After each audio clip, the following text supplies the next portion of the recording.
Hi friends, అందరికీ నమస్కారం అండి. తులా రాశి వారి జాతకులు జూన్ మాసంలో మీ జీవితం ఎటువంటి మార్పుల దిశగా అడుగులు వేయబోతుందో మీకు తెలుసా?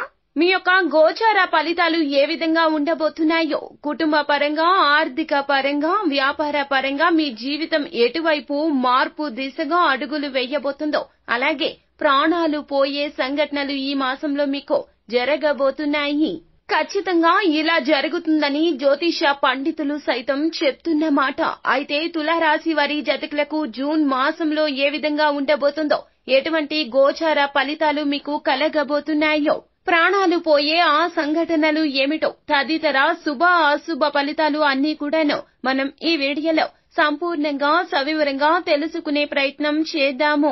అంతకంటే ముందు ఫ్రెండ్స్, వీడియోని పూర్తిగా చూసేయండి. అప్పుడే మేము ఏం చెప్పబోతున్నామో మీకు పూర్తిగా అర్థమవుతుంది. వీడియో గనక మీకు నచ్చినట్లయితే గనక లైక్ చేయండి. మీ లైక్ మాకెంతో సపోర్ట్ అండ్ ఎంకరేజ్మెంట్ గా ఉంటుంది. శ్రీ కొమరవెల్లి మల్లన్న స్వామి జ్యోతిష్యాలయం. మీరు అనుకున్న పనులు కాక బాధపడుతున్నారా? అయితే శ్రీ కొమరవెల్లి మల్లన్న స్వామి జ్యోతిష్యాలయం సిద్ధాంతి గారిని సంప్రదించండి. మీ జీవితంలో ఎటువంటి సమస్యలు ఉన్నా గురువు గారు మీతో ఫోన్ లో మాట్లాడతారు. భార్యాభర్తల సమస్యలు, ప్రేమించిన వారు దూరం కావటం, కుటుంబ సమస్యలు, వ్యాపారంలో నష్టం రావటం, డబ్బు సమస్యలు, సంతానం లేకపోవటం, మనశ్శాంతి లేకపోవటం, ఇంకా తీరని సమస్యలకు ప్రత్యేకమైన పూజలు చేయబడును. దూరంలో ఉన్నవారు ఫోన్ ద్వారా సంప్రదించండి. Phone number 9515466718. ఇక మనము ఏ మాత్రము కూడా ఆలస్యం చేయకుండా వీడియోలోకి వచ్చేద్దాం. తులా రాశి వారికి ఈ యొక్క మాసంలో ఉద్యోగాల గురించి ఆందోళన చెందుతున్న యువకులకు, యువతులకు ఈ మాసం ప్రత్యేక అనుకూలత ఉంటుంది. బలమైన స్థితిలో ఉంటారు. మీరు ఎవరితో ఒత్తిడితో కూడిన పరిస్థితులను ఎదుర్కొంటున్నారో అదే వ్యక్తులు మీ ముందు తల వంచినట్లు కనిపిస్తారు. అయితే మీకు శుభ ఫలితాలు ఎలా ఉండబోతున్నాయో ముందుగా తెలుసుకుని ఆ తరువాత ప్రాణాలు పోయే సంఘటనలు, పరిస్థితులు ఏ విధంగా రాబోతున్నాయో తెలుసుకుందాము. మీరు కొత్త ఇంటికి మారడానికి ప్లాన్ చేయొచ్చు. మీరు పరిశోధన పనిలో ఆసక్తి కలిగి ఉంటే ఈ మాసం మీకు పెద్ద అవకాశాలు తెస్తుంది. మీరు చెప్పిన విషయాలు నిజమని రుజువవుతాయి. మీరు మీ కెరియర్ కు సంబంధించి పెద్ద నిర్ణయం తీసుకుంటారు. అనేక మార్గాల ద్వారా ఆర్థిక ప్రయోజనాలు పొందే అవకాశాలు పుష్కలంగా కనిపిస్తున్నాయి. జూన్ 15వ తేదీ తర్వాత చాలా పరిస్థితులు మీకు అనుకూలంగా కనిపిస్తాయి. మీరు ఈ మాసం ప్రారంభంలో కొంత ఒత్తిడిని ఎదుర్కోవచ్చును. బాధ్యతల ఒత్తిడి మీకు స్పష్టంగా కనిపిస్తుంది. ప్రజలు మీ నుండి చాలా వరకు ఎక్కువగా ఆశిస్తారు. మీ తండ్రి మాటను అనుసరించి పని చెయ్యడం ప్రయోజనకరంగా ఉంటుంది. కొత్త సంబంధాల విషయంలో ఏకపక్ష అభిప్రాయాన్ని ఏర్పరచుకోవద్దు. భూమి మరియు ఆస్తిపై పెట్టుబడి పెట్టాలని ఆలోచిస్తూ ఉన్నట్లయితే గనక మీరు కొంతకాలం జాగ్రత్తగా ఉండండి. జీవిత భాగస్వామి ఆరోగ్యం పట్ల శ్రద్ధ వహించండి. రుణం ఇవ్వడం మీకు అనుకూలంగా ఉండదు. మీ స్నేహితులు కొందరు మీ నుండి దీనిని ఆశిస్తారు. తులారాశి వారి జాతకులకు ఈ మాసం మీ కుటుంబ పరిస్థితులు సానుకూలము అయినప్పటికీ వృద్ధ కుటుంబ సభ్యుల శ్రేయస్సుకు ప్రత్యేక శ్రద్ధను వహించండి. ముఖ్యంగా 2వ ఇంటిని పాలించే కుజుడు 7వ ఇంటిలో ఉంటాడు. ఇది మొత్తంగా కుటుంబాన్ని ప్రభావితం చేస్తుంది. మీ జీవిత భాగస్వామి నుండి అప్పుడప్పుడు కోపాన్ని ప్రేరేపిస్తుంది. చాలా సమస్యలను సానుభూతితో కూడిన కమ్యూనికేషన్ ద్వారా పరిష్కరించుకోవాలి. కాబట్టి కఠినమైన పదాలు ఉపయోగించడం మానివేయండి. ముఖ్యంగా కుటుంబ నిర్ణయాల్లో మీ జీవిత భాగస్వామి అభిప్రాయాలు తీసుకోవడం ఉత్తమం. 8వ ఇంట్లో ఉన్న బృహస్పతి, శుక్రుడు, బుధ గ్రహాల ప్రభావం మీ ప్రసంగాన్ని మెరుగుపరుస్తుంది. అత్తామామలతో మీ సంబంధాలు కూడా మెరుగుపడతాయి.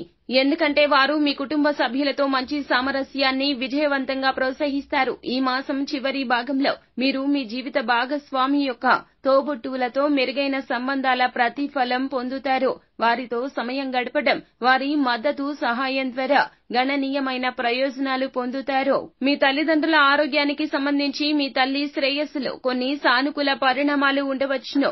కానీ మీ తండ్రికి మీ అంకిత భావం అవసరమో, అతని ఆరోగ్యానికి ప్రాధాన్యత ఇవ్వడం చాలా అవసరమో. ఈ మాసం మీ వృత్తి జీవితంలో మార్పులు ఉంటాయి.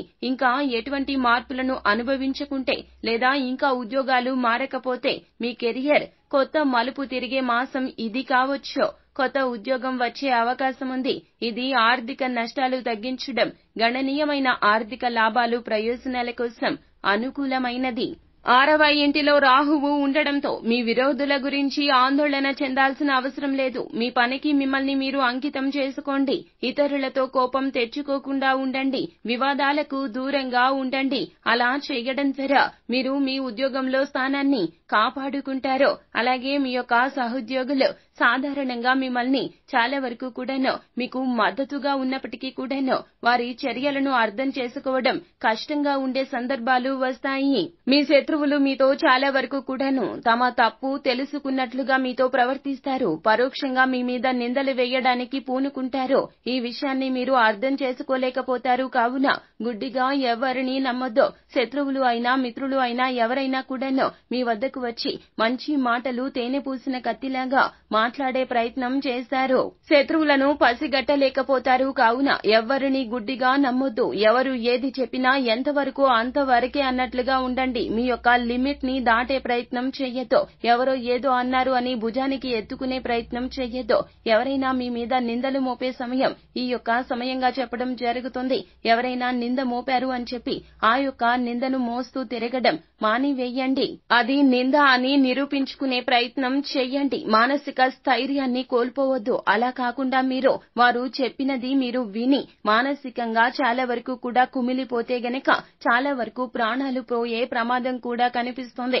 ఎదుటి వారు ప్రత్యక్షంగా దాడి చేయలేక మీ మీద పరోక్షంగా దాడి చేసే అవకాశం ఉన్నందున ఆ యొక్క దాడిని తట్టుకునే శక్తి కోసం భగవంతుని ఆరాధన చాలా ముఖ్యము. ఎవరో ఏదో అన్నారు అని ప్రాణాల మీదకి తెచ్చుకోవద్దు. ఎవరికి ఏ మాట సహాయం చెయ్యొద్దు. డబ్బుల విషయంలో కూడా సహాయం చెయ్యొద్దు. ఎవరు ఏది అన్నా పట్టించుకోవద్దు. నిత్యము భగవంతుని నామస్మరణ చేస్తూ ఉండండి. మీ పరిస్థితిని ఎవరైనా దుర్వినియోగం చేయకుండా నిరోధించడానికి మీ వ్యక్తిగత జీవితాన్ని ఎక్కువగా ఎవ్వరికీ వెల్లడించకుండా ఉండడం చాలా మంచిది. ఫినాన్షియల్ వ్యవహారాలను కూడా ఇంకొకరికి చెప్పకుండా దాటవేయండి. నలుగురితో కూర్చొని మాట్లాడడం ఈ యొక్క పనులను మానివేయండి. ఈ మాసంలో మీరు చాలా వరకు కూడా చెప్పకూడదు అనే విషయాలు కూడా చెప్పే పరిస్థితులు కలుగుతాయి. కావున సమయం దొరికినప్పుడల్లా కుటుంబ సభ్యులతో మాత్రమే సమయాన్ని గడిపే ప్రయత్నం చేయండి. అలా కాకుండా నలుగురితో, స్నేహితులతో కావచ్చు, సహోద్యోగులతో కావచ్చు, లేదా ఎక్కడికైనా వెళ్లడం, ఎవరినైనా నూతనంగా కలవడమో, వారితో మాటామంతి పెట్టడం, ముచ్చట్లు పెట్టడం, ఇలా మీ యొక్క జీవితంలో ఇబ్బందులు ఎదురవుతాయి. ఆ యొక్క ఇబ్బందులు మిమ్మల్ని ప్రాణాలు తీసుకునే పరిస్థితికి దిగజారుస్తాయి. కావున జాగ్రత్త వహించండి. వ్యాపారంలో ఉత్తమ ప్రయోజనాలు కనిపిస్తున్నాయి. గణనీయమైన లాభాలు వెంటనే రానప్పటికీ కూడాను రాబోయే మాసాల్లో మరింత స్పష్టంగా లాభాలు కనిపిస్తున్నాయి. అలాగే తీసుకునే నిర్ణయాల విషయంలో తస్మాత్ జాగ్రత్త. ఆర్థిక నష్టాలు కూడా రావచ్చును. దీనిని నివారించడం చాలా ముఖ్యం. మీ వ్యాపార భాగస్వామితో విభేదాలు తలెత్తవచ్చు. ఇది మీ వృత్తిపరమైన సంబంధాన్ని దెబ్బతీసే అవకాశం ఉంది. శాంతియుత వాతావరణానికి ప్రాధాన్యత ఇవ్వండి. మీ వ్యాపారం యొక్క ఉత్తమ ప్రయోజనాలకు ఇది ఉపయోగపడుతుంది. గణనీయమైన లాభాలు రాకపోయినప్పటికీ కూడాను జాగ్రత్తగా నిర్ణయాలు తీసుకుంటే చాలా ఉత్తమంగా మీ జీవితం మారుతుంది. ఈ యొక్క మాసంలో తులారాశి వారి జాతకులు ఆచితూచి వ్యవహరించవలసినటువంటి పరిస్థితులు కనిపిస్తూ ఉన్నాయి. ఆర్థిక పరిస్థితి గురించి చూస్తే గనక నిర్దిష్ట వ్యాపార ప్రణాళికలు లాభదాయకంగా ఆర్థిక లాభాలకు దారి తీస్తాయి. భవిష్యత్తులో రాబడి కోసం వాగ్దానం చేసే వెంచర్లలో మీ సంపాదన పెట్టుబడి పెట్టడానికి అవకాశాలు చురుకుగా కోరుకుంటారు. అయితే ముఖ్యమైన తక్షణ లాభాలను ఆశించకుండా ఉండడం వివేకంగా చెప్పడం జరుగుతుంది. 11వ ఇంటికి అధిపతి అయిన సూర్యుడు మొదట్లో మీ 8వ ఇంట్లో ఉంటాడు. ఇది ఆర్థిక వైఫల్యాలకు దారితీస్తుంది. ఆర్థిక పెట్టుబడులను పరిగణలోకి తీసుకునేటప్పుడు జాగ్రత్తగా ఉండడం మంచిది. ఎందుకంటే నష్టాలు వచ్చే ప్రమాదం కనిపిస్తూ ఉన్నది. సో ఫ్రెండ్స్, చూశారు కదా తులారాశి వారి జాతకులు జూన్ మాసంలో ఎటువంటి చిత్ర విచిత్ర పరిస్థితులు ఎదుర్కోబోతున్నారో. మీరు చాలా వరకు కూడా జాగ్రత్తగా ఉండండి. ఆచితూచి మాట్లాడండి. ఓర్పు సహనంతో వ్యవహరించండి. అంతా మంచి జరుగుతుంది. శుభం భూయాత్.